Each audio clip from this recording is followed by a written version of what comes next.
ভারতবর্ষে এটা। এসআইআর শুনানিতে একই গ্রামের কয়েকশো বাসিন্দাকে ডাকার অভিযোগ। প্রতিবাদে বর্ধমানের দেওয়ানদিঘিতে অবরোধ বিক্ষোভ। বর্ধমান নবদ্বীপ রোড অবরোধ করেন গ্রামবাসীরা। 5 কিলোমিটারের মধ্যে শুনানি কেন্দ্রের দাবি গ্রামবাসীদের। রাস্তায় গাছের গুঁড়ি ফেলে আগুন জ্বালিয়ে বিক্ষোভ দেখান তারা।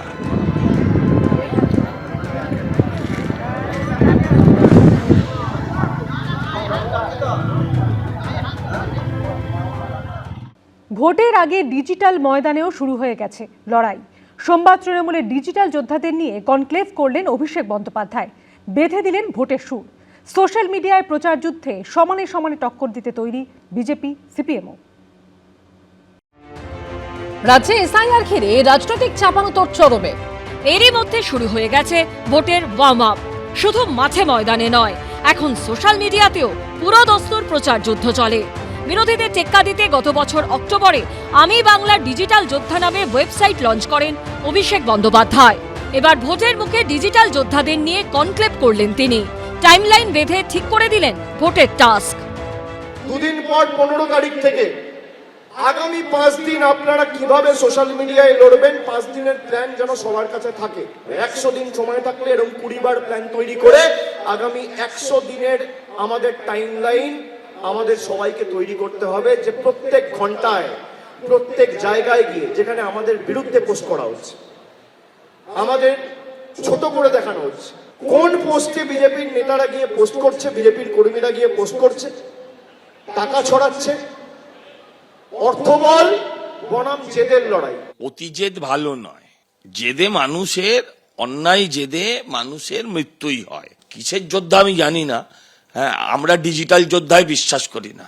আমরা বিশ্বাস করি ভারতীয় জনতা পার্টির কর্মীরা তারা প্রত্যেকে ফিজিক্যাল যোদ্ধা। নিশ্চয়ই ডিজিটাল প্ল্যাটফর্ম ইউজ করব। তো যোদ্ধা পদ্ধতি বড় বড় ভাষণ বাতেলা। মিলন মেলার মঞ্চ থেকে ফের বিজেপিকে চ্যালেঞ্জ করেন অভিষেক বন্দ্যোপাধ্যায়। আজকে বলছি এসআইআর হোক আর এফআইআর হোক, ইডি হোক বা সিবিআই হোক, জিতবে তো তৃণমূল। আর তোমাদের 50-এর নিচে নামাবো, 50-এর নিচে। বিজেপির অনেক অর্থবল আছে, কিছু চাইলে বিজেপি, আর সেটা অমিত শাহ নিজে বলেছে যে हम लोग जो चाहे वो करेंगे, सच को झूठ, झूठ को सच, चाहे अच्छा हो बुरा हो, कुछ भी दिखाएंगे। উনি যে বলছেন যে ভারতীয় জনতা পার্টির সোশ্যাল মিডিয়া পেজগুলোতে যেগুলো পোস্ট হয়, যে ভিডিও হয়, সেটি মিথ্যে। উনি যদি পারেন প্রমাণ করুন, কোর্টে যান। কারণ আমাদের তো আর ফটোশপে নাম বদলায় না, বা হঠাৎ হঠাৎ আইটিতে নাম বদলায় না। ডিজিটাল যুদ্ধে পিছিয়ে নেই বিজেপিও। রাজ্যে একের পর এক দুর্নীতির অভিযোগ। তৃণমূলের বিরুদ্ধে মানুষের অসন্তোষকে হাতিয়ার করে সোশ্যাল মিডিয়ায় তারাও ব্যাপকভাবে প্রচার চালাচ্ছে। এই তৃণমূলের যে এই হোয়াটসঅ্যাপ ফ্যাক্টরি, এই যে ফেক ন্যারেটিভের ফ্যাক্টরি, কোটি কোটি কালো টাকা দিয়ে তারা চালাচ্ছে, সেই পন্থা ভারতীয় জনতা পার্টির প্রয়োজনীয়তাই হয় না। তার কারণ ভারতীয় জনতা পার্টির সাধারণ কর্মীরাই সাইবার যোদ্ধা হয়ে 365 দিন বাস্তবটাকে তুলে ধরে। 26-এর ভোটের আগে কোমর বেঁধে নেমেছে আলিমুদ্দিনের আইটি সেলও। তবে ফেসবুকে লাইক শেয়ারের বন্যা বইলেও ভোটযন্ত্রে কি প্রভাব পড়বে? এই নাটকবাজির কায়দা, নানান চিত্রনাট্য তৈরি করে করে চলা, এটা অপোজিশন করতে পারে, তৃণমূল বিজেপিরা করতে পারে, কিন্তু আমরা সত্য কথাটা মানুষের কাছে, ফ্যাক্টস অবজেক্টিভলি মানুষের কাছে পৌঁছক, এটা আমরা চাই। সোশ্যাল মিডিয়ার অ্যালগোরিদম কে চালায় হচ্ছে বিদেশি শক্তি। সুতরাং বিদেশি, আমরা যদি মনে করি যে সোশ্যাল মিডিয়ার উপর দাঁড়িয়ে ইলেকশন জিতবো, তাহলে কিন্তু আমরা নিজেদের এই ইলেকশন জেতা হারাটা বিদেশি শক্তির হাতে অনেকটাই তুলে দিচ্ছি। অ্যালগোরিদম যদি সামান্য চেঞ্জ করে দেয়, আমি 1000 চেষ্টা করেও পৌঁছতে পারবো না, আবার একজন খুব কম চেষ্টা করে অনেকের কাছে পৌঁছে যাবে। ভোটের মুখে যে যা পারছে অভিযোগ তুলছে, প্রতিশ্রুতি দিচ্ছে, প্রচার চালাচ্ছে, কিন্তু শেষ কথা বলবে মানুষই। কৃষ্ণেন্দু অধিকারী, দীপক ঘোষ ও ভাস্কর মুখোপাধ্যায়ের রিপোর্ট, এবিপি আনন্দ। 17 জানুয়ারি মুর্শিদাবাদে কর্মসূচি রয়েছে অভিষেক বন্দ্যোপাধ্যায়। তার পাল্টা রোড শো করে জবাব দেওয়ার ঘোষণা করলেন ভরতপুরের বিধায়ক হুমায়ুন কবির। পাশাপাশি 1 ফেব্রুয়ারি ব্রিগেডে 10 লক্ষ জমায়েতের হুঙ্কার ছাড়লেন সাসপেন্ডেড তৃণমূল নেতা। ওপেন চ্যালেঞ্জ, ওপেন চ্যালেঞ্জ, ও মুর্শিদাবাদের যেখানে সভা করবে তার 48 ঘন্টার মধ্যে পাল্টা সভা করে করে ওকে ঘরে ঢোকাবো। নাটকীয়ভাবে তৃণমূল কংগ্রেস থেকে সাসপেন্ডের পর মুর্শিদাবাদে বাবরি মসজিদের শিলান্যাস, তারপর জনতা উন্নয়ন পার্টি নামে নতুন দল তৈরি করে বিধানসভা ভোটের মুখে রাজ্য রাজনীতিতে হইচই ফেলে দিয়েছেন ভরতপুরের বিধায়ক হুমায়ুন কবির।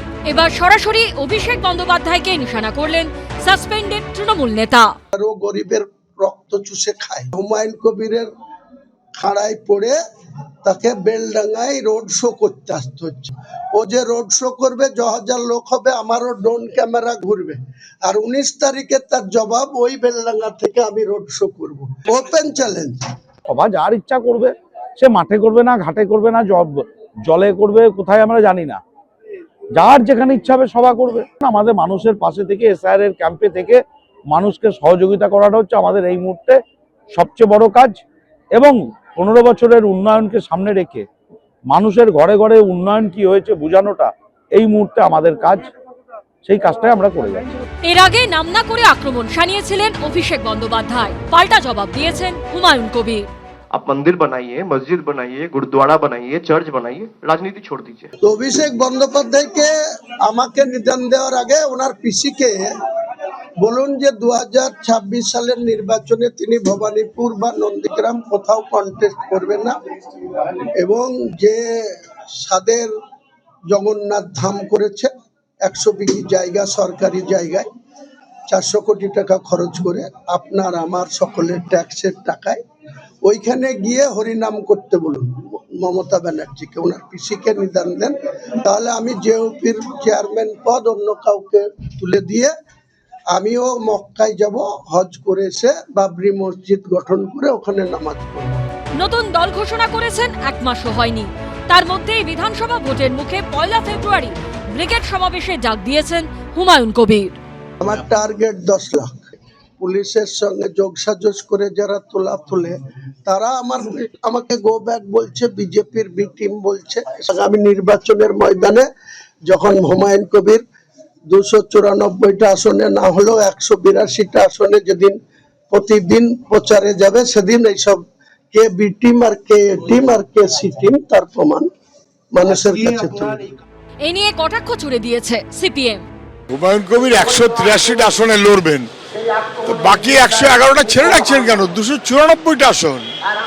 ওনার যা বাজার গরম আছে এখন, পিছনে যার যার সাপোর্ট তিনি পাচ্ছেনই। বিজেপি তৃণমূল সবাই মিলিয়েই চায় ভোটের ভাগাভাগির খেলা হোক। 294টা আসনই দাঁড়ান না, অসুবিধা কি আছে? যে কোনো জায়গাতে দাঁড়াবার রাইট ভোটারের আছে। সোমবার নদিয়ার কালীগঞ্জে নতুন পার্টি অফিসের উদ্বোধন করেন জনতা উন্নয়ন পার্টির চেয়ারম্যান হুমায়ুন কবির। প্রদ্যুৎ সরকার, রাজীব চৌধুরী ও উজ্জ্বল মুখোপাধ্যায়ের রিপোর্ট, এবিপি আনন্দ। এবিপি আনন্দ, এগিয়ে থাকে, এগিয়ে রাখে।